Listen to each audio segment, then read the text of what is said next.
అందరికీ నమస్కారం. అద్దంకి వైసీపీ ఇన్ఛార్జిగా మొన్నటి వరకు కొనసాగినటువంటి హనుమిరెడ్డిని సాగనంపటం వెనక ఉన్నటువంటి అసలు కథ ఏంది? ఆయన 2024 ఎన్నికల సమయంలో కొన్ని రోజుల ముందు, కొన్ని నెలల ముందు అద్దంకి వైసీపీ ఇన్ఛార్జిగా కూడా ఆయన బాధ్యతలు తీసుకోవటం జరిగింది. అప్పట్లో మరి పెను దుమారం రేగిందని చెప్పుకోవాలి. ఎందుకంటే అప్పటి వరకు నియోజకవర్గ ఇన్ఛార్జిగా ఉన్నటువంటి బాచిన కృష్ణ చైతన్య, ఆయన తండ్రి బాచిన చెంచు గరటీలు మరి హనుమిరెడ్డిని వ్యతిరేకించినటువంటి సందర్భాలు. అదేవిధంగా ఒక ప్రభుత్వ అప్పట్లో 2019 తర్వాత అంటే 2024లో మరి అప్పుడు అధికారంలో ఉన్నటువంటి వైసీపీ ప్రభుత్వ కార్యక్రమాలు చేపట్టే క్రమంలో కూడా హనుమిరెడ్డి వర్సెస్ బాచిన ఫ్యామిలీ అద్దంకిలో కూడా వేరువేరుగా కార్యక్రమాలు చేసినటువంటి సందర్భాలు. అది హనుమిరెడ్డి ఇన్ఛార్జిగా బాధ్యతలు చేపట్టిన దగ్గర నుంచి కూడా ఆయనకు టికెట్ కేటాయించే వరకు అక్కడ మరి అక్కడ పోరే జరిగిందని చెప్పుకోవాలి. ఆయనకు టికెట్ కేటాయించిన తర్వాత వారు మరి వైసీపీకి ఉద్వాసన పలికి మరి గొట్టిపాటి రవికుమార్ ఆధ్వర్యంలో తెలుగుదేశం పార్టీలో కూడా వారు వెళ్ళటం జరిగింది. హనుమిరెడ్డి వర్సెస్ గొట్టిపాటి రవికుమార్. అయితే అక్కడ జరిగినటువంటి 2024 పోరులో హనుమిరెడ్డి ఓడిపోవటం జరిగింది.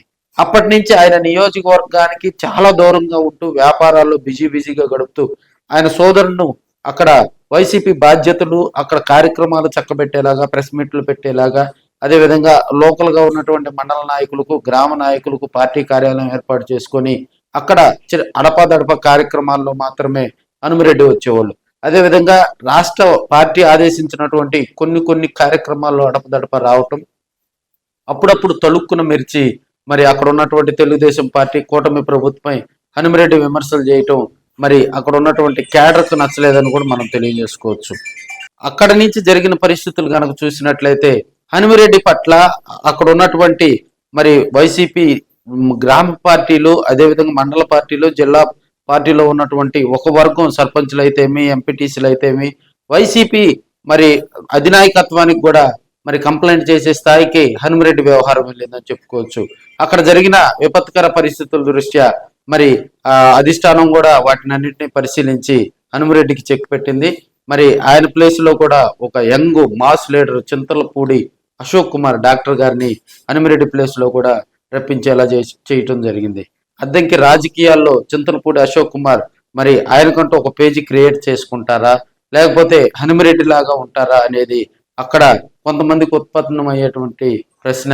సో ఇప్పుడున్న పరిస్థితిలో అద్దంకి కాన్స్టిట్యున్సీలో కూడా యాక్టివ్ గా అక్కడ మరింతగా ముందుకు వెళ్ళాలంటే అక్కడ ఉన్నటువంటి కమ్మ సామాజిక వర్గాన్ని, అదేవిధంగా గ్రామ పార్టీ నాయకత్వాన్ని, అదేవిధంగా మండల పార్టీ, అదేవిధంగా అద్దంకి మున్సిపాలిటీలో ఉన్నటువంటి వార్డులో ఉన్నటువంటి మరి వైసీపీని అక్కడ బలోపేతం చేసుకునే విధంగా కూడా, అదేవిధంగా గ్రామ పార్టీ ఇతర నాయకత్వాలను పోషించే విధంగా కూడా అక్కడ గనక ముందుకు వెళ్తే మరింతగా కూడా అక్కడ వైసీపీ సక్సెస్ అవుతుందని కొంతమంది చెప్తా ఉంటారు.